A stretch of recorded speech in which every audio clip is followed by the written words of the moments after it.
1장 1절 우리 한 목소리로 읽겠습니다. 태초에 말씀이 계시니라. 이 말씀이 하나님과 함께 계셨으니 이 말씀은 곧 하나님이시니라. 아멘. 마태복음 1장 우리 지난 시간에 살펴본 것처럼 마태복음 1장에 기록된 예수님의 족보는 예수님이 어떻게 혈통적으로 아브라함과 다윗의 자손인가를 보여주기 위한 것이 아니라고 했습니다. 예수님께서 아브라함과 다윗에게 하신 하나님의 약속을 성취할 분이라는 것을 알려주기 위해서, 보여주기 위해서 그 족보에 예수님이 포함된 거라고 했죠. 하나님은 다윗에게 약속하신 대로 하나님 나라를 세우실 것인데 그 나라는 샬롬의 나라, 평화의 나라라고 했습니다. 그래서 그 나라는 전쟁을 일으켜서 굴복시키고 무너뜨려서 세우는 나라가 아니라 아브라함에게 하신 약속처럼 하늘의 별과 같고 바다의 모래 같은 그 수를 채우셔서 만드신다고 했습니다. 바로 이런 성취, 약속의 성취의 결과로 말미암아 우리 이방인 된 우리들도 하나님께서 부르시고 용서하시고 구원하셔서 또 그렇게 살려내셔서 하나님의 백성으로 하나님 나라의 백성이 될 수 있었던 거죠. 그래서 우리는 이 땅에서 우리가 부름받은 그 나라의 백성으로 존재하며 살아가야 한다고 했습니다.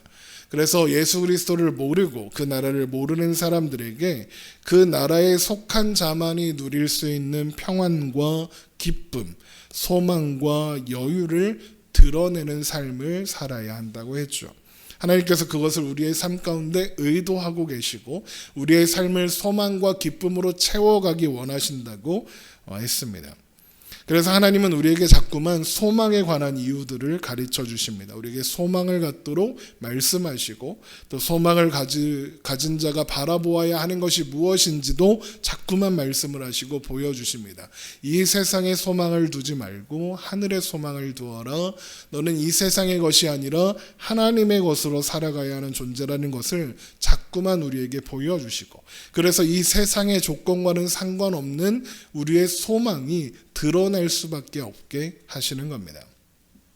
그래서 사람들은 그 소망을 보고 우리에게 묻게 되는 겁니다. 베드로전서 3장 15절 말씀이죠. 너희 마음에 그리스도를 주로 삼아 거룩하게 하고 너희 속에 있는 소망에 관한 이유를 묻는 자에게는 대답할 것을 항상 준비하되 온유와 두려움으로 하라.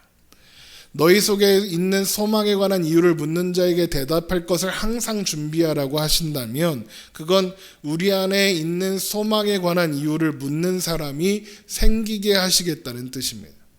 그래서 준비하고 있으라. 그러면 너희가 대답할 일이 있을 거다라고 하시는 거죠.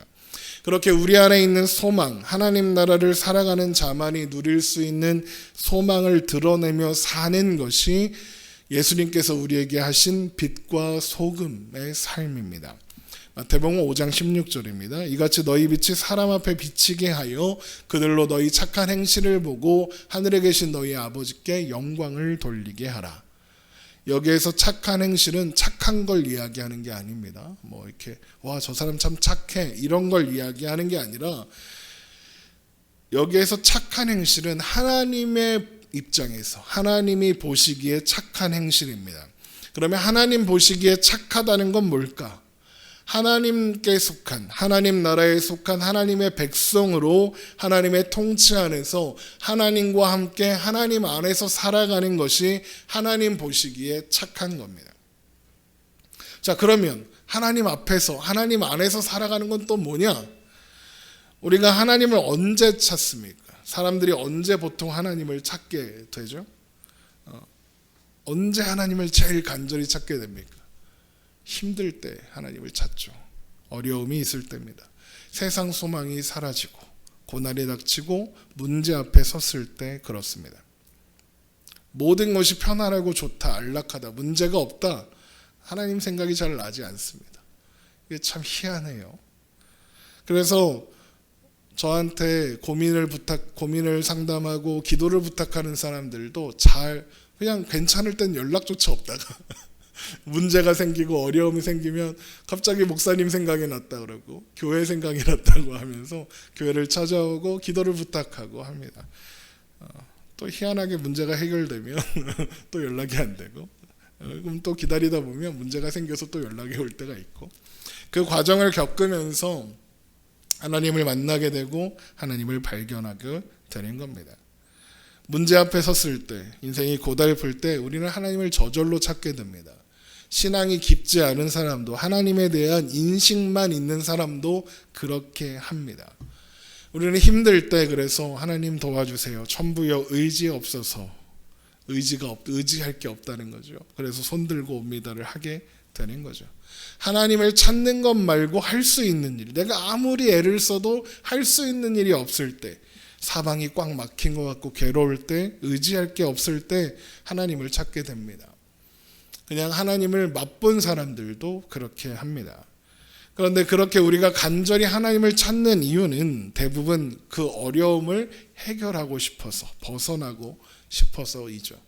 그래서 저에게 신앙뿐만 아니라 여러 가지 고민을 상담하고 기도를 부탁하는 사람도 결국에 기도 부탁의 내용은 그 문제에서 그 문제가 해결돼요.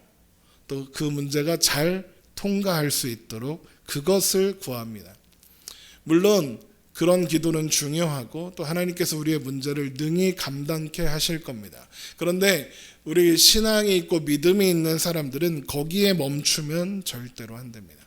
거기서 한 걸음 더 나아가요.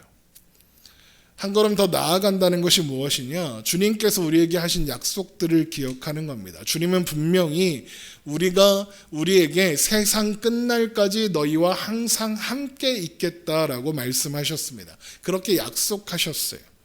그러면 지금 이 순간에도 주님은 나와 함께하고 계시는 거고, 내가 지금 고난이라고 괴로움이라고 생각하는 이 일 앞에서도 주님은 함께 계시는 겁니다. 우리가 주님이 함께 하시지 않기 때문에, 주님과 멀어졌기 때문에 문제가 일어난 게 아니라 주님이 함께 계시는데 그 문제가 일어나는 겁니다. 주님은 한 번도 우리를 떠나지 않으셨습니다.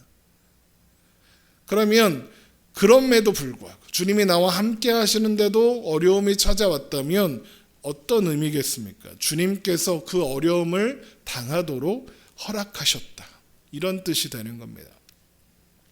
그럼 궁금하죠. 왜 그럴까? 하나님은 왜 나에게 이런 어려움을 허락하시는 걸까? 우리는 그 생각을 하는 데까지 가야 합니다.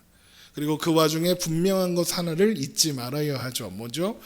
하나님께서 우리를 좋게 하신다는 것. 하나님이 우리에게 주시는 것 중에 나쁜 것은 하나도 없다는 것. 우리를 향한 하나님의 사랑은 평안이라는 것, 하나님의 의도는 행복이라는 것을 기억해야 합니다. 그래서 하나님께서 허락하신 일이라면 그 모든 것은 옳다 생각해야 합니다. 이 사실을 우리가 받아들일 수 있든 받아들일 수 없든 그것이 사실입니다. 하나님은 우리를 좋게 하기 원하십니다. 그래서 로마서 8장 28절, 제가 좋아하는 말씀이죠. 맨날 인용하는, 우리가 알거니와 하나님을 사랑하는 자 곧 그의 뜻대로 부르심을 입은 자들에게는 모든 것이 합력하여 선을 이루느니라 라고 하는 겁니다. 그래서 우리의 상황은, 우리의 실패나 우리의 절망이나 우리가 낙심한 그 상황은 우리의 결론이 아닙니다. 우리가 어찌할 도리 없이 당하게 되는 그 어려움과 고난이 우리의 결론이 아니라는 겁니다. 하나님이 우리를 그 시간, 그 장소에, 그 상황에 데려다 놓으셨다면 그 시간을 통해서 하나님은 우리를 자라게 하실 거고 그 일조차 합력하여 선을 이루게 하실 겁니다. 물론 우리의 잘못된 선택으로 인해서 우리의 욕심과 우리의 죄 때문에 그런 문제 앞에 가게 될 때도 많이 있습니다. 그런데 주님께서 그것을 막지 않고 내버려 두셨다는 것은 그것을 통해 우리에게 말씀하시려는 거죠. 그래서 신자된 자에게 결론적으로는 절망은 없습니다. 실패와 좌절과 낙심은 있을 수 있습니다. 하지만 절망은 없습니다. 우리에게 절망이 찾아와도 그것은 절망이 아닙니다. 그래서 사도 바울은, 또 성경의 많은 믿음의 사람들은 절망 가운데서도 기뻐할 수 있다라고 고백하는 겁니다. 그 순간에도 주님은 우리와 함께 계시니까요. 주님은 지금 이 순간 우리와 함께하고 계시니까요. 그리고 그 모든 인도하심 속에 우리는 살아가고 있으니까요. 그런데 문제가 뭐냐? 알아요. 주님이 나와 함께 하시지. 이 시간을 통해서 하나님이 말씀하시려는 게 있겠지, 나를 성장시키시겠지라는 생각을 해요. 안단 말이죠. 그런데 내 눈앞에 있는 어려움과 문제가 더 커 보이는 게 문제예요. 그 문제 너머에서 또 나와 함께 서 계시는 주님은 잘 보이지 않고 문제 자체가, 그 어려움 자체가 나를 너무 힘들게 합니다. 그래서 문제가 해결됐으면 좋겠습니다. 그래서 우리는 자꾸만 이 문제만 해결되면 하나님 내가 이런 거 할게요. 조건을 갖다 붙입니다. 이 문제만 해결되면, 뭐 대학만 가면, 뭐 취업만 하면, 뭐 이직만 되면 뭐 그렇습니다. 이 시험만 합격하면, 그런 약속을 수없이 받아봤습니다. 하나님이 어떤 마음일지 저도 조금 이해가 됩니다. 수많은 청년들이 목사님 이번에 취업만 되면 주일 예배 빠지지 않고 갈게요. 11조도 할게요. 취업한 거 내가 아는데 연락이 없어. 이번에 대학만 가면, 이번에 이 시험만 보고 나면, 뭐 다들 그렇게 약속하는데 그 문제가 해결되고 나서 자유롭게 되면 잊어버리나 봐요, 그 약속들을. 그런데 그 모습들을 보면서 아, 내가 저러는구나. 하나님 앞에 내가 문제가 있을 때 기도해놓고 이 문제만 해결되면 하나님 내가 더 열심히 사역하겠습니다 해놓고 잊어버리는구나, 이런 생각을 자꾸만 하게 됩니다. 물론 우리는 문제 해결을 위해 하나님 앞에, 주님 앞에 기도해야 합니다. 그러나 우리는 문제 그 자체가 아니라 문제 너머에 계시는, 우리와 함께 계시는 하나님을 보아야 합니다. 사방이 막혀서 빠져나갈 구멍이 없을 것 같은 그 순간에도 하늘은 열려 있습니다. 하나님은 살아계시고 하나님은 그 순간에도 함께 계십니다. 아무것도 남지 않았다라고 느껴질 때라도 하나님은 남아 있습니다. 그래서 제가 이런 말을 참 좋아합니다. 사방이 막혔다, 그래서 하나님만 보였다. 아무것도 남지 않았다, 그래서 하나님만 남았다. 인터넷에서 제가 좋아하는 목사님의 설교를 듣다가 그분이 이런 말씀을 하시는 걸 듣고 적어놨습니다. 아무것도 남지 않은 그 순간에도 하나님은 거기 계신다는 것 우리는 기억해야 합니다. 성경 속에서 간절히 문제를 해결하겠다고 기도했던 사람이 하나 있죠. 바로 히스기야라는 사람입니다. 히스기야는 하나님의 사랑과 능력으로 살아왔고 존재했으며, 그래서 많은 일들을 경험했습니다. 하나님 앞에 귀하게 쓰임받은 왕이죠. 그런데 어느 날 갑자기 죽을 병에 걸립니다. 그리고 선지자 이사야가 와서는 너 이제 죽을 거다라고 말합니다. 그러자 히스기야가 벽을 향하여 통곡하며 기도합니다. 살려달라고. 어찌나 간절히 기도했는지 하나님은 히스기야의 수명을 연장시켜 주십니다. 그것이 하나님이 행하신 일이라는 증거로 그림자가 뒤로 10도 물러나는 것을 보여주셨습니다. 그림자가 뒤로 10도 물러났다, 이건 해가 뒤로 물러났다는 얘기입니다. 엄청난 일이죠. 그래서 이 사건은 이렇게 간절히 기도하면 하나님이 무엇이든 들어주신다, 네가 지금 네 문제가 해결 안 되는 건 더 간절히 하지 않았기 때문에, 기도가 부족해서 그런 거다라는 예로 많이 사용됩니다. 그런데 여러분, 그렇지 않습니다. 왜냐? 그렇게 수명이 연장된 히스기야가 아주 당황스러운 일을 하기 때문입니다. 히스기야가 건강을 회복하고 수명이 연장되자마자 죄를 향해 갑니다. 하나님을 잊어버리고 자신의 권력과 재물과 왕권과 왕궁을 하나님보다 더 신뢰하고 의지합니다. 이사야 선지자가 와서 권면해도 듣지 않습니다. 병들었을 때 그 간절함은 사라지고 그 이전의 믿음의 모습들도 다 사라지고 타락의 길을 가게 되는 겁니다. 히스기야는 문제 해결은 간절히 바랐습니다. 하지만 그 문제가 왜 자신에게 허락되었는지, 그리고 그 문제 해결이 왜 하나님께서 하셨다는 증거까지 그림자를 뒤로 10도 물러나게 해서까지 보여주셨는지는 생각하지 않았습니다. 하나님의 뜻에는 관심 없이 그저 문제가 해결되기 원했던 히스기야는 문제가 해결되자 모든 복의 근원이신 하나님을 버리고 말았죠. 그러니까 문제 해결이라는 놀라운 기적은 축복이 아니라 저주가 되어버린 겁니다. 차라리 그때 죽었으면 하나님 저 부르시는군요. 저 이제 아쉬울 게 없습니다. 하나님과 함께해서 영원히 살 수 있으니 얼마나 좋습니다 하면서 천국에 갔다면 그런 이상한 짓은 안 해도 됐겠죠. 그래서 어떤 성경학자들은 하나님이 히스기야가 그렇게 될 줄 알고 미리 부르셨다. 근데 히스기야가 안 가겠다고 버텨서 그래 해봐라 이렇게 하신 거다라는 이야기를 하기도 합니다. 그리고 또 한 사람이 있습니다. 문제 앞에 섰던 너무나도 간절했던 한 사람이 있습니다. 그 사람의 이름은 바울이죠. 우리가 잘 알고 있는 것처럼 바울은 수시로 극한 상황에 내던져졌습니다. 그런데 바울을 가장 힘들게 하는 것은 병이었습니다. 그 병이 정확히 무엇인지 우리가 성경을 통해서 확인할 수 없지만 성경학자들은 아마도 간질이었을 거다라고 합니다.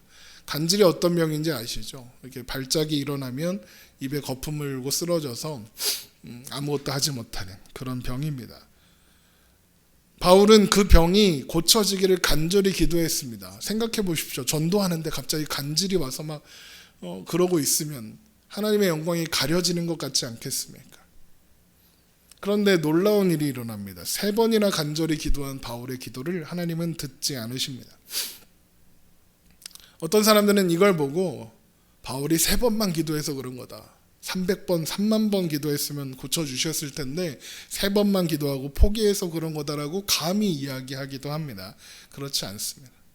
하나님은 분명히 바울의 병이 낫지 않는 이유를 설명해 주셨습니다. 병이 낫지 않는 게 하나님의 뜻이었습니다. 하나님은 바울의 병이 바울을 겸손케 하시기 위한 거라고 분명하게 말씀해 주셨습니다. 그리고 바울은 그 하나님의 뜻을 확인하자마자 절망하지 않았습니다.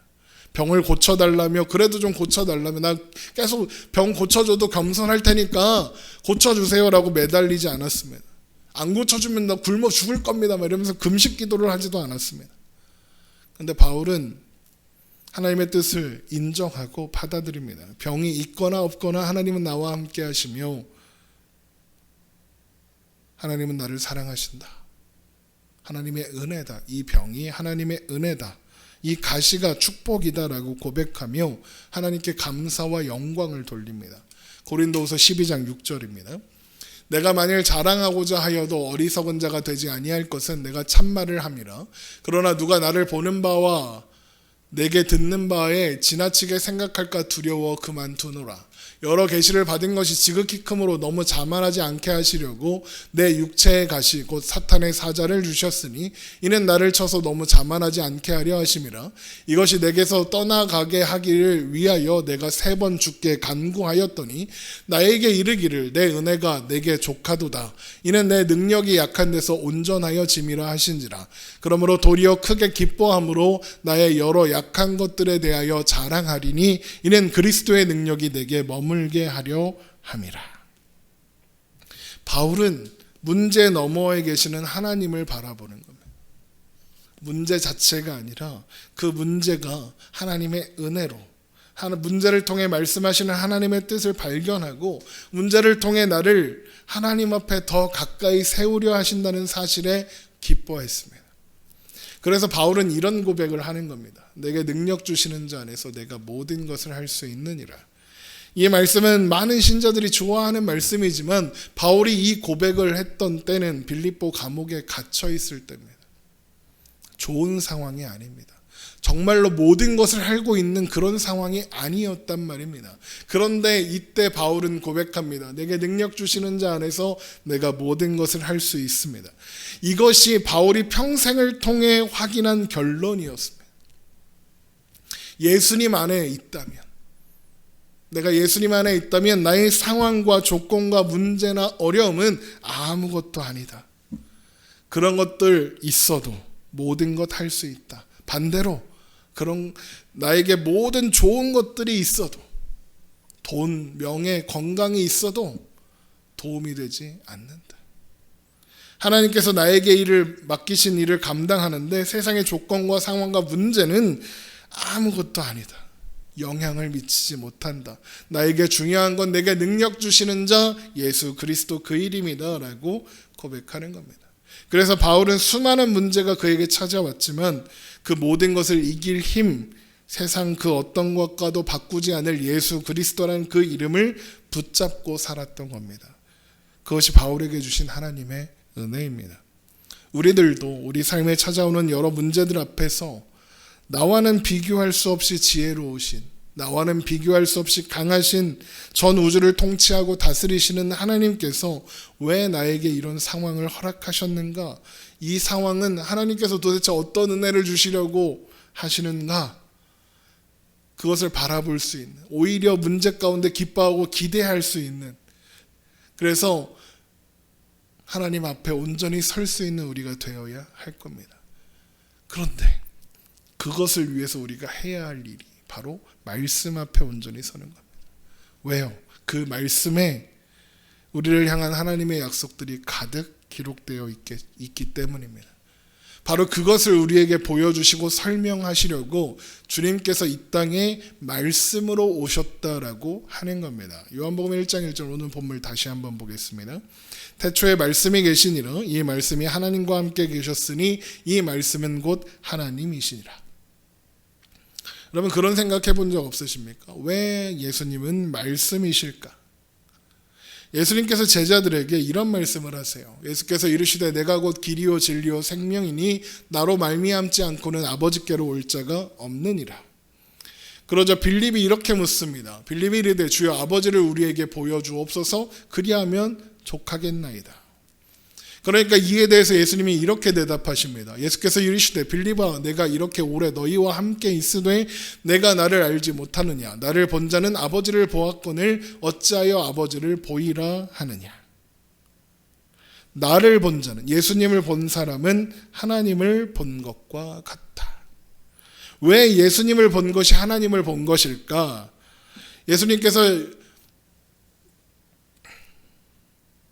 예수님께서 내가 곧 길이요 진리요 생명이요 하신 다음에 이런 말씀을 하세요.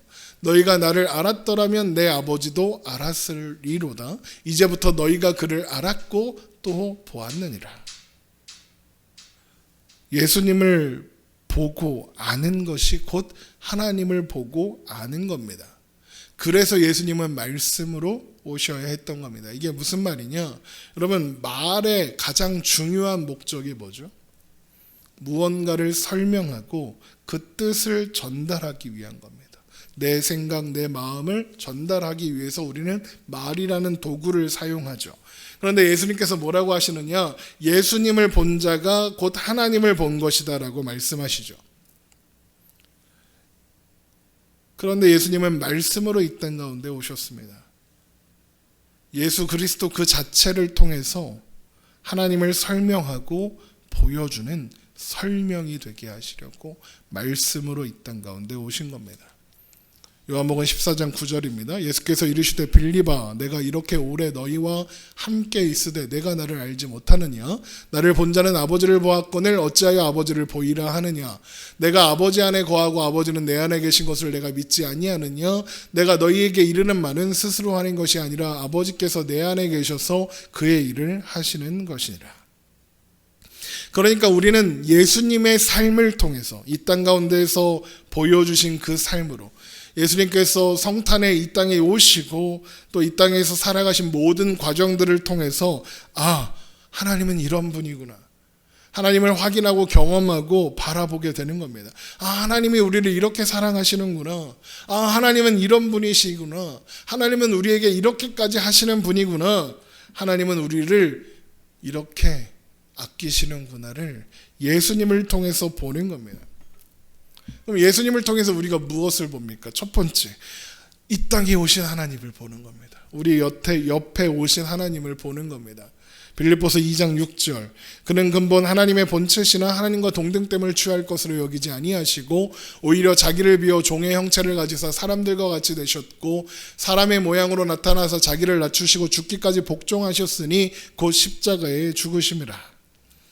태초부터 하나님이셨던 살아계셨던 하나님이 모든 만물의 왕이신 그분이 자기를 비우시고 사람의 모양으로 이 땅 가운데 오셨답니다. 왜 오셨습니까? 우리를 만나려고요. 우리와 함께 하시려고요. 우리를 살리시려고요. 또한 예수님께서는 복음서를 우리가 보면 많은 기적들을 행하십니다. 사람들을 고치고 병든 자를 고치며 귀신 들린 자를 귀신을 내쫓으사 고치셨습니다. 예수님은 왜 그런 일을 행하셨습니까? 예수님은 왜 그런 일을 하셨습니다? 능력 있는 거 자랑하려고 그러셨을까요? 아니요. 그렇게 하신 이유가 있습니다. 마태복음 9장 36절 무리를 보시고 불쌍히 여기시니 이는 그들이 목자 없는 양같이 고생하며 기진함이라. 예수님께서 그 모든 일들을 하신 것은 그들을 불쌍히 여기셨기 때문입니다. 그들이 목자 없는 양같이 기진하여 고생하고 있는 것이 가슴 아프셨기 때문입니다. 그럼 예수님이 이런 마음을 품으셨다는 것 곧 하나님이 이런 마음을 가지고 우리를 바라보신다는 거죠.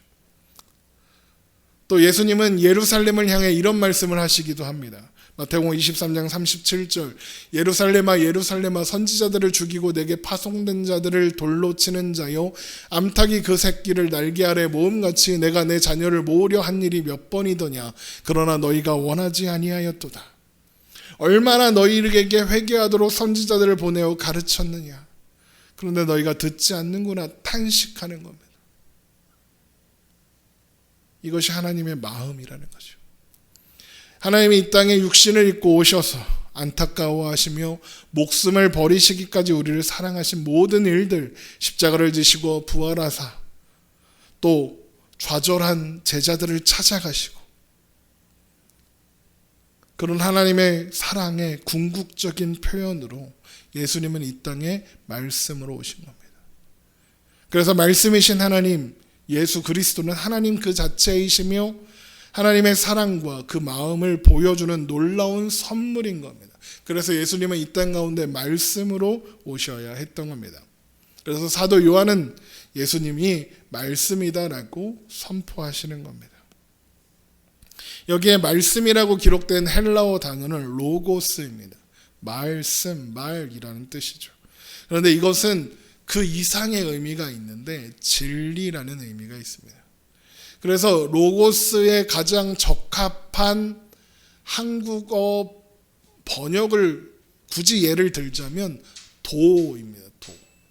도가 무엇입니까? 우리 도 닦는다 그러잖아요. 도가 도를 찾는다, 진리를 찾는다, 길을 찾는다 이런 뜻이죠. 그 길이, 그 진리가 하나님을 가리키고 하나님을 향하며 하나님을 만나게 하는 겁니다. 그래서 예수님은 길, 진리, 생명이다라고 말씀하시는 거죠. 그 길은 유일한 길이고 예수 그리스도를 통과해야만 갈 수 있는 길이며 예수 그리스도를 통해서만 발견할 수 있는 길입니다. 결국 같은 이야기죠. 예수님은 그 자체로 하나님을 우리에게 보여주시기 위해 말씀, 길, 진리, 생명으로 오시는 겁니다. 우리는 예수님을 통해 하나님의 사랑을 발견하고 확인하고 체험하는 겁니다. 그래서 우리는 말씀을 읽어야 하고 말씀을 통해서 예수님께서 행하신 일들을 자꾸만 확인해야 하는 겁니다. 우리는 말씀으로 오신 예수 그리스도를 통해서 하나님을 보고 발견하며 하나님이 우리를 어떻게 대접하시고 우리를 어떻게 대하시는지를 발견하는 겁니다. 그런데 우리가 하나님을 보는 것, 예수님을 통해서 하나님의 마음을 알고 하나님의 뜻을 아는 것에서 끝나는 게 아닙니다. 사도 요한은 요한복음을 기록한 이유가 이것이다라고 이렇게 밝힙니다. 요한복음 20장 31절입니다. 오직 이것을 기록하면 너희로 예수께서 하나님의 아들 그리스도이심을 믿게 하려 하며 또 너희로 믿고 그 이름을 힘입어 생명을 얻게 하려 함이라. 이건 사실 요한복음의 기록 목적이기도 하겠지만 모든 성경이 기록된 목적이죠. 하나님께서 예수 그리스도를 이 땅에 보내신 이유도 결국엔 이것 때문입니다. 우리를 향한 사랑 때문에. 하나님은 예수 그리스도를 통해서 자신을 드러내셨고 예수님을 말씀으로 이 땅에 보내셔서 우리에게 하나님을 알게 하시고 우리를 하나님의 자녀로 삼아 주셨습니다. 이제 우리는 언제나 예수 그리스도를 통하여 하나님을 보고 하나님을 발견하며 하나님과 동행하는 자입니다. 우리 지난 시간에 살펴봤던 말씀과 연결하면 우리는 영원한 하나님 나라의 백성이 되었고 그 안에서 우리는 영원한 평안을 누리게 되었습니다. 우리는 이제 우리가 하나님이 아브라함에게 하신 약속, 다윗에게 하신 약속 때문에 우리가 그 나라에 들어왔으며 그 동일한 약속으로 말미암아 그 나라를 위해서 그 나라 백성들을 하나님의 백성들을 불러 채우는 일에 사용되도록 의도되어 있다고 했습니다. 그럼 하나님은 왜 우리를 통하여 그 나라의 수를 채우고자 하실까요? 왜 우리는 그런 요구를 받고 있는 걸까요? 하나님께서 예수님을 이 땅에 보내셔서 하나님을 설명하시고 하나님의 사랑을 드러내신 것처럼 예수님께서도 우리를 세상에 보내기 원하시기 때문입니다. 요한복음 17장 15절입니다. 내가 비옵는 것은 그들을 세상에서 데려가게 가시기를 위함이 아니요 다만 악에 빠지지 않게 보존하시기를 위함이니이다. 내가 세상에 속하지 아니함 같이 그들도 세상에 속하지 아니하여 싸움나이다. 하나님의 자녀들도 세상에 속하지 않았다라고 하시죠. 그들을 진리로 거룩하게 하옵소서. 아버지의 말씀은 진리니이다. 아버지께서 나를 세상에 보내신 것 같이 나도 그들을 세상에 보내었다라고 하시죠. 또 그들을 위하여 내가 나를 거룩하게 하오니 이는 그들로 진리로 거룩함을 얻게 하려 함이니이다. 예수님께서 우리를 세상으로 보내신답니다. 우리는 이 세상 속에서 예수 그리스도에 대한 말씀인 겁니다. 하나님이 하나님에 대한 말씀으로 예수 그리스도를 이 땅 가운데 말씀으로 보내신 것처럼 예수님은 우리를 말씀으로 예수 그리스도에 대한 말씀으로 세상 가운데 보내셨습니다. 예수님께서 말씀으로 우리에게 오셔서 우리에게 하나님을 알게 하시고 우리를 그의 자녀로 부르셨으며 그 삶 전체를 말씀으로 사셨던 것처럼 우리도 동일하게 세상으로 보냄을 받고 있는 겁니다. 그래서 마태복음 5장 15절에 사람이 등불을 켜서 말 아래 두지 아니하고 등경 위에 두나니 이러므로 집안 모든 사람에게 비치느니라 라고 하는 겁니다. 빛은 모든 곳 보이는 곳에 있어야 합니다. 천장에 등이 달려 있어야 밝힐 수 있습니다. 바닥에 깔아놓으면 무슨 소용입니까? 그것처럼 우리도 빛이라서 보이는 곳에 있어야 한다는 겁니다. 하나님은 우리를 하나님을 설명하고 예수님을 설명하기 위해서 말씀으로 보내신다는 겁니다. 그래서 우리는 세상에서 말씀으로 존재해야 한다는 겁니다. 그렇다고 예수님과 동격이 되는 건 아니지만 예수님에 대한 말씀으로 존재하고 숨지 말고 그리스도인으로 살아가야 한다는 겁니다. 그런데 문제는 그리스도인인 것을 드러내는 것이 부끄러운 시대가 되고 있습니다. 왜요? 그리스도인들이 말씀으로 살지 않기 때문에 그렇습니다. 말씀으로 살려면 짐을 져야 하고 희생을 해야 되고 그 짐이 그리 녹록하지는 않기 때문입니다. 저는 동네에 잠깐 나올 때도 복장을 갖추고 나옵니다. 운동화 신고 아니면 구두 신고 쓰레기를 버리러 잠깐 나왔을 때도 넥타이까지는 안 매더라도 이렇게 정상적인 차림을 하고 나오려고 합니다. 왜냐하면 한번 그런 적이 있었거든요. 음식물 쓰레기 버리려고 이렇게 쫄래쫄래 반바지에 반팔티 입고 슬리퍼 끌고 이렇게 쭉 내려와서 이것만 버리고 갈 건데 멀리 가는 것도 아니고 바로 코앞인데 그거 버리고 가려고 목사님 누가 그러는 동네 사람들이 자꾸만 저를 목사인 줄 알아요. 그래갖고 불편한 일이지만 또 감사한 일이기도 하지만 신경이 엄청 쓰이는 일이기도 합니다. 차라리 무심하고 무신경하면 아무도 내가 목사인 줄 모르면 편합니다. 그래서 어떤 목사님은 교회 차에도 교회 이름을 붙이지 않는답니다. 왠지 더 안전운전해야 할 것 같고 이게 운전할 때 막 욱해갖고 막 화가 나는데 교회에 붙어 있어서 화를 못 내고 막 이런 것 때문에 그렇다고 합니다. 저도 그렇게 살다 보니까 그리스도인들이 왜 숨고 싶은지 이해는 됩니다. 그러나 우리는 세상의 빛으로 부름을 받았고 세상에서 살도록 의도되어 있습니다. 예수님께서 그 모든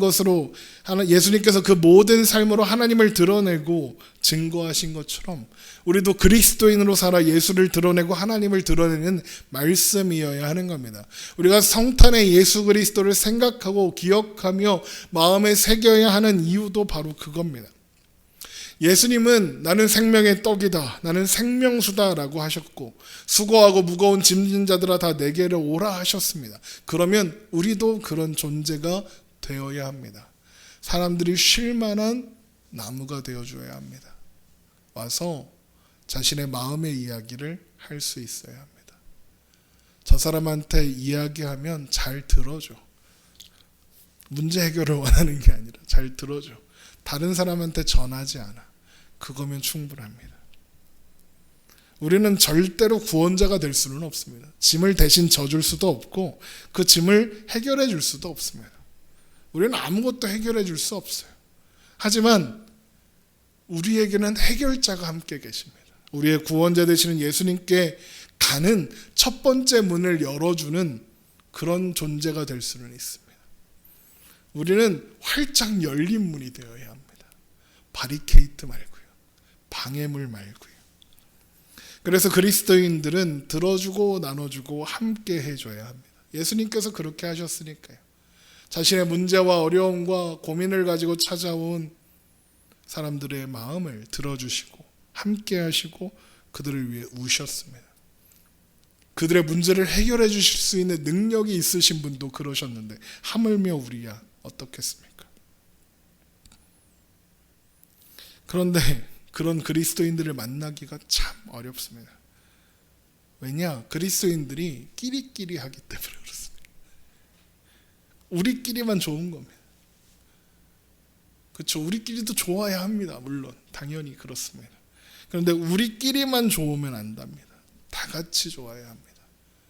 어느 동네에 갔더니 가로등이 한 군데 다 모여 있더라. 그러면 가로등이 그게 의미가 있습니까? 가로등은 외로워도 서 있어야 하는 자리에 서 있어야 의미가 있습니다. 가로등이 저 자리에 서 있어야 그 자리를 비출 수 있습니다. 할 수 있는 건 그 앞에 그 자리를 비추는 그 정도의 일이지만 거기에 있어야 의미가 있습니다. 거기에 있으면 거리가 안전해지고 거기에 있으면 지나가는 사람들이 넘어지지 않습니다. 그리스도인들도 그렇게 각자의 자리에서 살아가야 합니다. 우리가 존재함으로 우리의 삶의 자리가 밝아져야 합니다. 예수님은 절대 우리에게 세상 전체를 밝히라고 하지 않습니다. 광화문에 가서 깃발을 들고 흔들라고 하지 않습니다. 이런 얘기하면 욕먹을지도 모르겠지만 대통령이 바뀌었는데도 광화문에 여전히 대통령 물러나라는 사람들이 있습니다. 희한해요. 그 전 대통령 때는 대통령 물러나라 하던 사람들이 그 사람들이 원하는 대통령이 됐는데 왜 또 거기 있는지 보니까 전 대통령 시대에 거기서 데모 이렇게 시위하던 사람들 욕하던 사람들이 거기가 있습니다. 뭐가 다릅니까? 그 일을 주도하는 사람들 중에 목사들도 많습니다. 그 막 하나님 멱살 잡겠다고 막 하나님 나한테 죽어 막 이러던 목사가 그 자리에 있을 땐 그렇게 욕하더니 이제는 자기가 그 앞에 가서 그러고 있습니다. 뭐 하는 짓입니까? 세상을 밝히라고 하지 않으셨습니다. 세상을 밝히는 건 예수님이지 우리가 아닙니다. 우리가 밝힐 수 있는 우리의 삶의 자리가 있습니다. 거기만 밝히면 됩니다. 온 세상을, 대한민국을 하나님의 빛으로 웃기지 마십시오. 그거 못합니다. 여러분이 살아가는 자리, 거기만 밝히면 됩니다. 가로등처럼 거기만 밝힐 수 있으면 됩니다. 내가 살아가는 그 삶의 자리가 행복해지고 믿음이 없는 이들에게 예수님을 보여주는 말씀이 되어야 합니다. 무식한 사람들이 하나님의 지혜를 얻게 되고 억눌린 자들이 자유를 얻게 되고 슬픈 자들이 슬픔을 털어놓고 기쁜 자들에게 기쁨을 나눌 수 있는 존재가 되어야 합니다. 물론 이 일이 힘듭니다. 어렵습니다. 지칩니다. 화도 많이 날 겁니다. 그래서 우리가 모이는 겁니다. 일주일에 한 번씩 온라인으로도 또 교회 와서도 예배를 드리는 겁니다. 모여서 잘하고 있다고 칭찬받으러 오는 겁니다.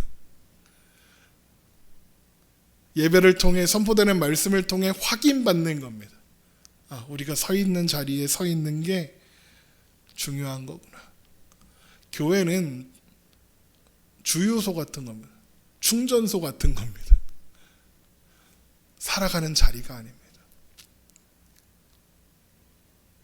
교회는 주유소, 충전소로서 그 존재를 감당하고 우리 각자는 삶의 자리에서 살아가야 합니다. 그래서 교회는 잘 모이고 잘 흩어져야 한다 하는 겁니다. 잘 모이기만 하면 안 됩니다.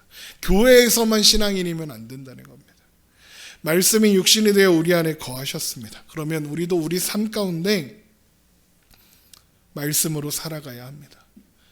우리가 살아가는 그 자리에서 우리가 만나는 그 사람들에게 예수님께서 이웃이라고 가르쳐 주신 그 사람들 앞에서 우리의 존재가 확인되어야 합니다. 요한복음 1장 14절 말씀이 육신이 되어 우리 가운데 거하심에 우리가 그의 영광을 보니 아버지의 독생자의 영광이요 은혜와 진리가 충만하더라. 예수님이 함께 계시면 하나님의 영광과 은혜와 진리가 충만하는 게 되는 걸 보죠. 우리가 살아가는 삶의 자리에서 야, 너를 보니까 넌 정말 하나님 믿는 사람인 것 같다. 너 예수를 믿는 사람 같구나. 은혜와 진리가 충만하구나 라는 소리가 들려야 합니다. 이런 말을 하면 이렇게 물으시는 분들이 있어요. 임 목사님, 니는요? 니는 잘합니까? 너는 잘하고 있어서 그렇게 하라고 설교하는 겁니까? 라고 묻습니다. 그럴 리가요. 저도 맨날 실수하고 맨날 그래서 머리를 쥐어박으며 삽니다. 어이구, 이걸 좀 참지. 어이구, 그것 좀 하지. 어이구. 그러나 그것이 우리가 사는 삶이라는 것 여러분 기억하며 사셨으면 좋겠습니다. 영국의 목사님, 영국의 청교도 설교자로 유명한 스테반 차녹이라는 사람이 있습니다. 이런 말을 합니다. 예수님에 대한 존경으로 반짝거리는 신앙은 그리스도에게, 예수님에게 아무런 의미도 없습니다. 그리스도의 눈에는 자신에게 주어지는 모든 외적인 갈채보다 더 귀하게 자신을 존중하는 것은 거듭나는 것이며 본성에 있어서 그리스도를 닮는 것이며 그리스도를 본받는 것입니다. 이 사람이 하는 말이 이런 겁니다. 예수님 최고입니다. 예수님 멋져요. 예수님 사랑합니다. 립 서비스는 그만하라는 겁니다. 예수님이 진짜 기뻐하시는 것은 우리가 예수 그리스도를 말미암아 믿음으로 거듭나서 그 삶이 예수를 따라가는 삶을 살고 그럴 때 그것이 예수님께 영광이 되고 기쁨이 된다는 거죠. 하나님을 보여주고 설명하시기 위해서 이 땅 가운데 말씀으로 오신 예수 그리스도, 그리고 예수 그리스도를 보여주고 설명하기 위한 말씀으로 보냄을 받고 있는, 세상 가운데 존재하도록 의도되고 있는 우리들이라는 사실을 여러분 기억하시고 오늘을 그리스도인으로 살아내리라. 내 삶의 자리를 비추는 가로등이 되어 보리라. 나의 삶의 자리에서 그리스도의 말씀으로 존재하며 살아내 보리라. 그렇게 결단하고 또 애써보는 그런 우리가 되기를 주님의 이름으로 축원합니다. 기도하겠습니다.